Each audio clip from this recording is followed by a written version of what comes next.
It's the Saturday morning sneak peek. It's the ABC Saturday Preview Special. The CBS Saturday Morning Preview Special. The NBC Saturday Morning Preview Review. Starring Jimmy Osmond, Johnny Whitaker, and the world of Sid and Marty Krofft.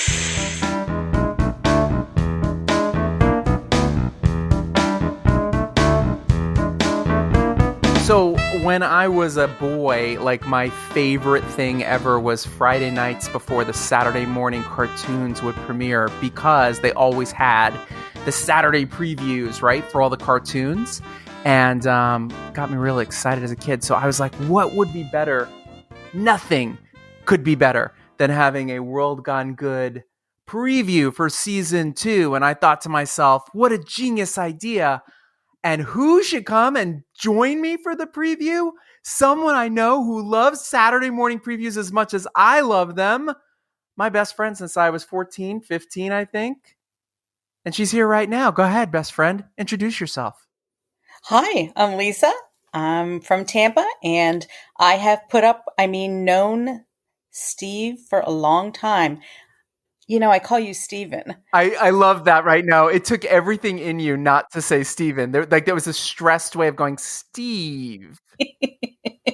Does anybody even call you Steven anymore, except for high school people and maybe your mom? My sister, my brother. That's it. You know, I think I'm just going to go back to calling you Steven, my normal, so then I can be comfortable. Okay, be comfortable. Now, here's a crazy question about a Saturday morning preview. When I wrote you a text saying, I've got this harebrained, amazing scheme idea. Mm-hmm. You had me at harebrained. Well, but what was your response when I said about a Saturday morning preview? I was like, okay, whatever it is, it's going to be fun. So I'm just going to go for it. But more specifically, you didn't know what a Saturday morning preview was. Well, I wondered if I knew what it was. You know, I kind of guessed in my mind, but apparently not until you sent me those clips this morning. And now I'm going to quit my job and dig up every single one of those episodes because you can't look away. And they were really controversial because one of them stars Scott Baio on CBS when he was on Happy Days on ABC. I'm like, how did they get away with that? Unbelievable. I know. So much crossover. Not as much fighting in those days, I guess. So we are here doing a preview, but before we get to the actual preview part, you are and have been in my life for a very long time. So I want to just take a minute or two here and just have everyone get to know us together. And you'll all see why in just a few minutes here later on, but hopefully any of that just made sense. Lisa, how did we first meet? I can't remember specifically other than it had to be through Drama Club. I mean, I remember when we clicked for sure, but I know it was through Drama Club in high school. Now, listen, over the years, you've supported me in so many things, and you are probably one of 2 or 3 of my most vocal fans of World Gone Good. So how did you first hear about World Gone? No, I'm kidding. I fucking texted you. Fucking listen to this. Okay. But what is it about World Gone Good for you that, like, why do you like it, or why don't you like it, or what is it about it that you enjoy? Okay, I love it, and honestly, it has nothing to do with you. No, I'm just kidding. No, I mean, yes, of course, I enjoy. You are a fantastic host. I love the variety of people that you choose to speak with, and what's cool for me is it can be something I've never done or I've never heard of, and all of a sudden, it's like I have this interest, like I want to know more. Or, oh, I could do that. That's not that hard. And that'll help the world or whatever. There's so much good and you just don't even know until you're exposed to different things. And, you know, like what did I know about beekeepers until last year? And, you know, it's just, I like to learn stuff in general and, you know, it's fun. It's fun. Well, speaking of that, this is our World Gone Good Season 2 preview. And I should have come up with a better name for it. But listen, we're going to roll some clips from our upcoming guests. We have an amazing group of for starting us out in just a week. So our first guest preview that I wanted to give you guys a little sneak peek of is Kate Hanley from How to Be a Better Person. This all started because something in you needed to express the importance of what for you? Being a better person, living in a better world, spreading good. What was it? What was the spark?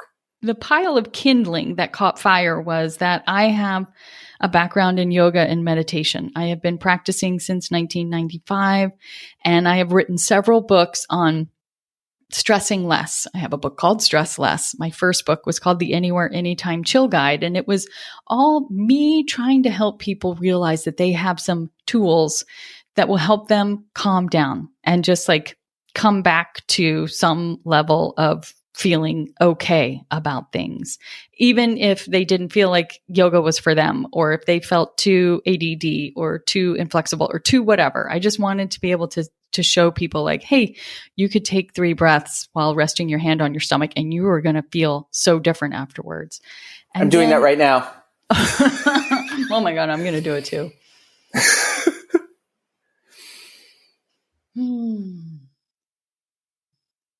And so what I finally figured out is that it's not like reducing stress is not the goal. Reducing stress is the means to the end of then being able to be your best self, to do the things that matter to you, to speak up when you feel like you need to speak up about something, or to go try and make some kind of a difference that you perceive needs to be made. And so I had written these 3 books on stress relief, and it was then the spark was a poll from Marist University that came out in December 2016. So that was right after the presidential election. The country felt so divided.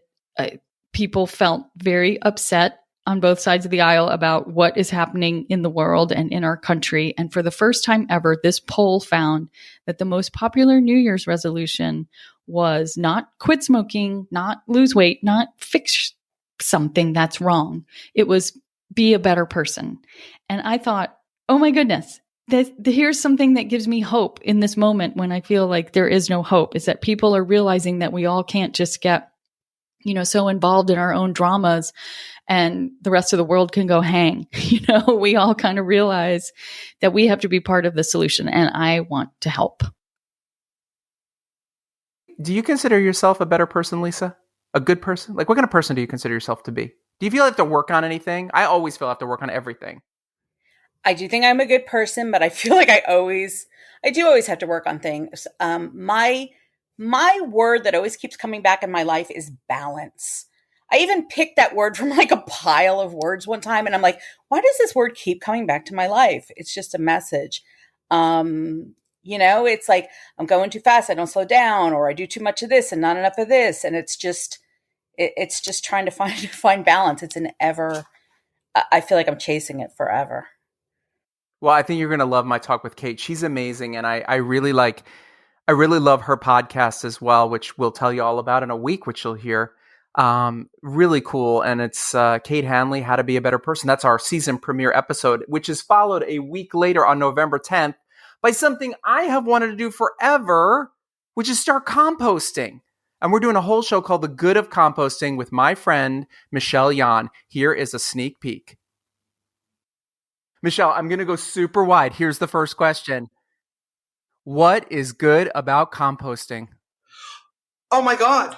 There's so many benefits of compost, but for me, it helps pull the CO2 out of the atmosphere. That's my number one, is sequestering carbon from the atmosphere with compost, Steve. And I've been talking about compost for 30 years. If you were in my wedding, you got a rain stick and a book on backyard composting. Wait, this is what I wanted to ask. Where did this love of composting start? Right. We learned about it in science class in 4th grade. What the hell happened to everyone? When I moved to Hollywood in the mid-'80s, I was composting. Next to my trash can was a little patch of dirt. And that was my first compost pile, 1986. And did you know how to do it? There's nothing to do. You throw a banana peel, you cover it with some brown. That's your greens, that's your browns. You don't have to get all scientific. It's browns and greens. the nitrogen and carbon, but the greens are considered your fruits and vegetables, your grass clippings, your yard trimmings, and then you add your browns, and that's your wood mulch or your straw. And I like to do my browns like 6-1. But when I lived in Silver Lake, I had a mulcher chipper shredder. And so I take all my leaves and sticks and I make beautiful mulch. And then I'd add my compost. And it was happening so fast. For parties, I used to go out and impress people with my piles. And I'd stick in that composting, that pitchfork, and I'd pull it back and steam would rise up out of my compost. It was so hot, because I was mulching all my leaves and stuff. But even now, I don't have a mulcher. I just make piles everywhere. I'm called the pile lady in my neighborhood. Okay, so Lisa, I have a composter. I got one. Do you have a composter? I do not. But after hearing her voice, she is so excited. I'm like, I need to do this. And I really, honestly, am very interested. She said she started with a little pile. I can start with a little pile. So I need to know, okay, what's involved? What do I need to do? And I'm really interested in learning what the benefits are. Because again, I love that you can do things that are easy and they help the world, like recycling, that's like a big thing for me. I don't understand why people don't recycle. It's easy. It's free. Just do it.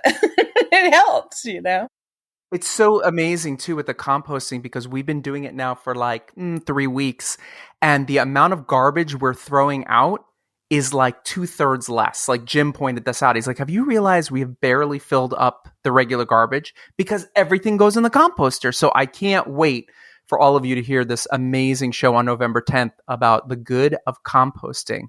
Moving on to the week after that, this is such a great question that I think many of us spend our lives thinking, what is my purpose? And the team from Project 100, international team, I'll tell you about that in a second. Take a listen to this clip that's coming up right now. When we started the project and did some experiments, we came to an ambitious goal of helping 100 people within 12 months to discover their purpose. And that was called Project 100. So 100 stands for 100 people having discovered their purpose within 12 months' time.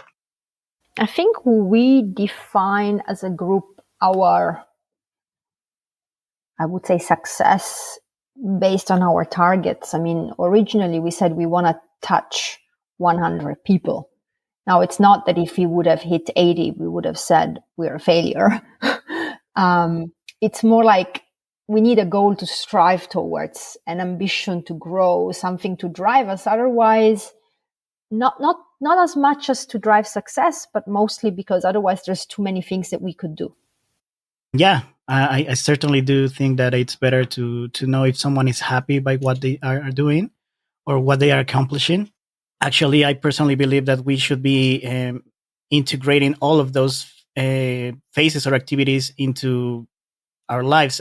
Seamlessly. And I really like the idea of waking up thinking, hey, I'm going to do this thing that I like, that is also making me profit, that it's also helping the world, and it's also leading me to my next activity or my next job, because we live in a world that it's changing constantly, and we cannot stick around with doing the same thing for many, many years like it used to be. So yeah, that question of, are you happy? Are you evolving yourself while you are doing what you are doing? It's something that I really interested by. So one of the coolest things, Lisa, about the conversation I had with these three people is that Jeroen was in Netherlands. Valentina is in Switzerland. She also has the greatest name ever. Her name is Valentina Coco. That's the greatest name ever. And then the third person, Daniel Herrera, is in Mexico. We hooked up the United States, Mexico, Switzerland, and Netherlands. We found a time. We all showed up and we recorded at the same time. And it's like, it blows my mind that we can do this shit. Oh, yeah. It's amazing. The stuff that they used to talk about at Disney World. One day you'll be able to talk to people across the world, and see their faces. And it would be like in this huge TV. That was like crazy. It's like now it's like nothing on your phone. You could talk to anybody. It's awesome.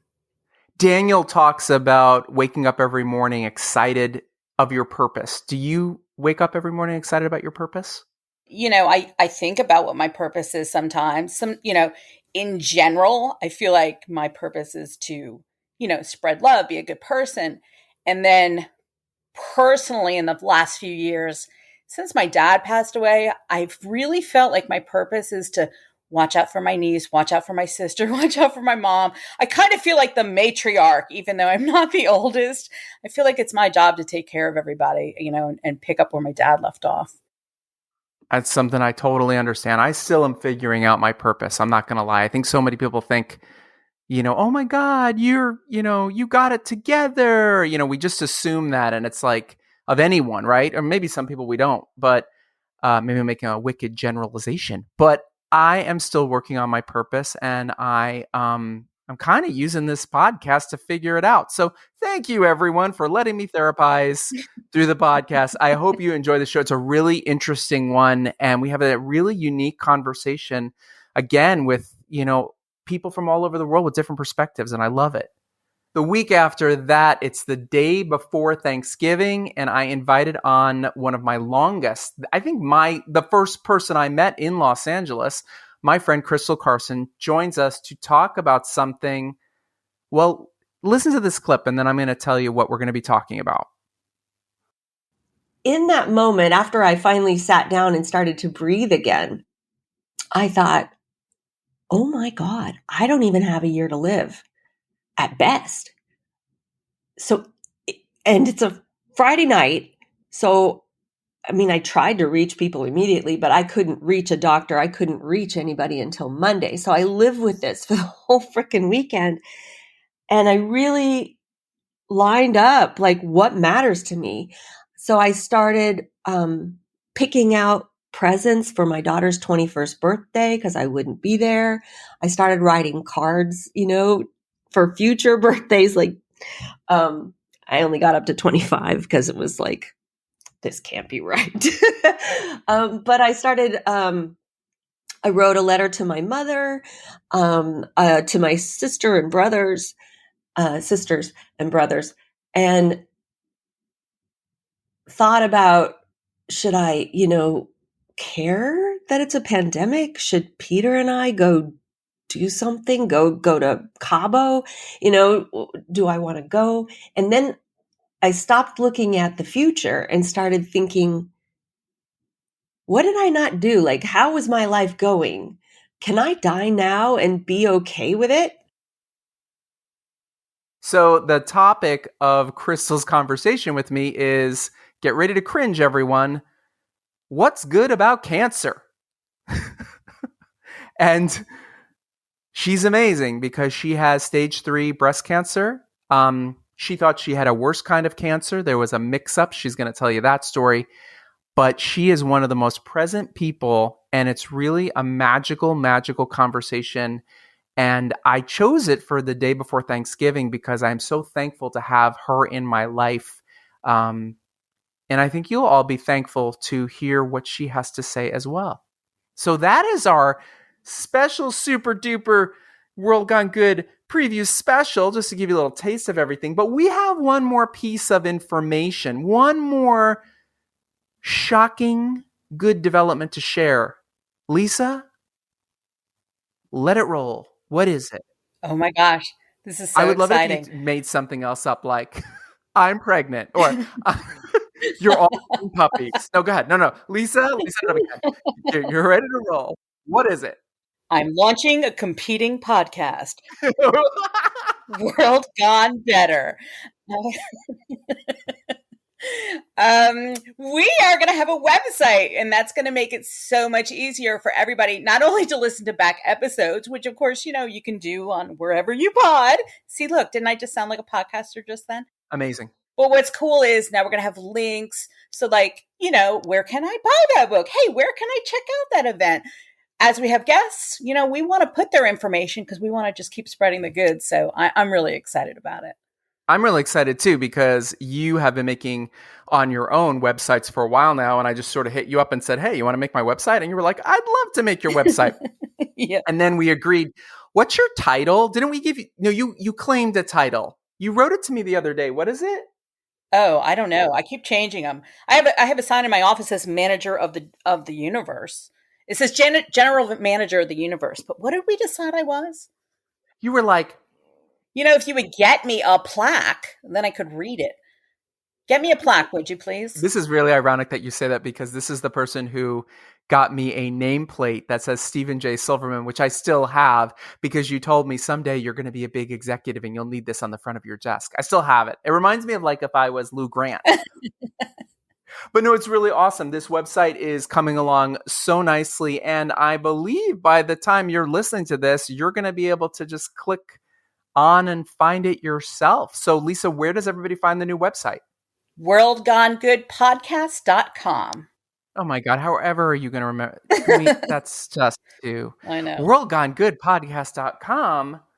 It just flows off the tongue, doesn't it? It sure does. Yep. So I got to tell everybody listening, and Lisa knows this too, is that, I was really coming up at the end of the first season of World Gone Good, and I was like, am I done? Like, have I done everything I need to do? And then I told myself, which if some of you probably have listened to, if you listen to the episode number 60, which is the one right before the 1-year anniversary with the Black Fairy Godmother, Simone Gordon, I told myself, if I can get Simone Gordon, I'm going to keep going. And so you can thank her because she said yes, and we're just going to keep going. We're going to just keep putting more episodes out, and we have these episodes ready to roll, and I hope you're excited for them. And I wanted you to meet Lisa because she is coming along for the journey with us on my side of things, and I am not paying her $1 American dollar. Yeah, so pretty much how our whole friendship has run the entire time. You just take advantage. I get it. It's cool. Is it indentured servant you like to be called? I don't know. I don't know what the terms are these days, but I'm really excited because I think this is the coolest thing that you're doing. I love listening to your guests and getting some updates. I can't wait for more updates on people as the year goes on this year. We have a lot of good coming your way. I hope you'll join us this coming Wednesday as we launch season 2 with Kate Hanley from How to Be a Better Person, the podcast and the book. She's an author. And let's just get our good on. And so we're going to wrap this up. Lisa, thank you for joining me. Thank you for having me. This is fun. I was nervous, but I think I made it. You nailed it. And as I end every show, until next time, until then, what the fuck do I say? Oh yeah, until then, be good. Be good. Exactly.